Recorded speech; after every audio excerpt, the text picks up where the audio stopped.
Good afternoon, friend. Just sharing a quick quote that says, "The only real mistake is the one from which we learn nothing."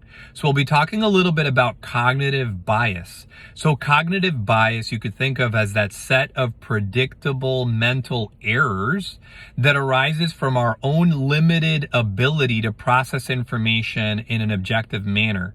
What it results in is essentially things like illogical and irrational decision making, which also could cause one to misjudge risks and threats. So there's a danger to these cognitive thought process biases that we may have, which we all naturally can succumb to.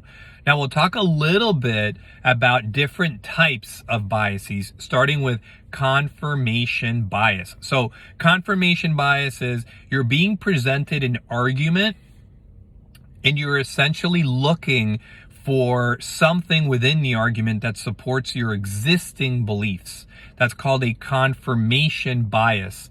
Whereas anchoring bias is essentially what we deem to be a first impression bias. So it's anchoring in on a specific early part of an argument and almost like discounting anything else that's presented to you. So that's that first impression bias or anchoring bias. Another one that we could think of is overconfidence bias. So you're overstating your competence within the context of a certain a back and forth or argumentation or something like this. You're out of step with how much you actually know about a specific subject. The halo effect. So the halo effect, as one could imagine the visual of an angel with a halo on top of their head, is you have someone in really high regard. And anything that this person says, because they said it, you're going to deem to be true. That would be a halo effect. Another one is the gambler's fallacy.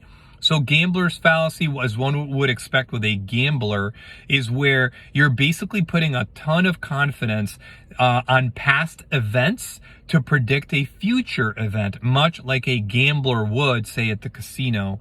Another one that we could speak into is the fundamental attribution error bias, which is basically, in simple terms, where you're blaming everybody else around you for something going wrong in a biased sort of way. That's essentially what that's referring to. The bandwagon bias. You could think of the groupthink effect. Here you are in a conference room and there's I guess the majority that have basically arrived at a unilateral decision, and it must be true, it must be right, because the collective or the majority are saying that it's so. So that would be that bandwagon bias or the group think effect. And as we know, there have been incidents such as the famous Challenger incident in the mid 1980s that have been attributed to groupthink effect. These types of horrible catastrophes. In this case of the Challenger incident, it was a rocket that blew up, and a lot of what's been researched since has been how the effect of that groupthink bias played into the missing of certain things to prevent this horrific situation. Another one that we could think of is the mere exposure effect, which is a great marketing ploy.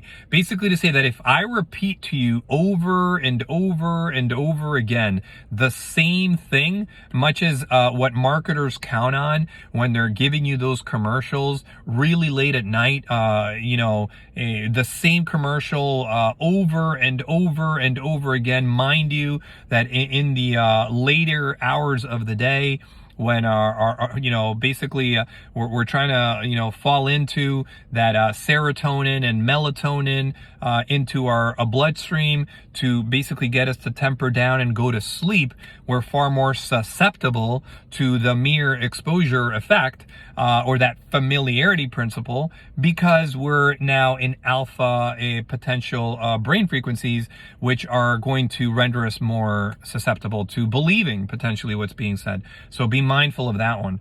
Hindsight bias. I knew it all along.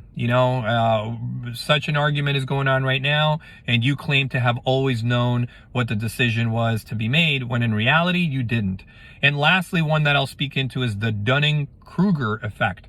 Now, the Dunning-Kruger effect is an overstatement not only of your own competence, but possibly of the competence of others around you. So these are just a few of, I'm sure, many other types of cognitive biases that we could all fall victim to. And it's sort of important for us to be aware that we have these blind spots.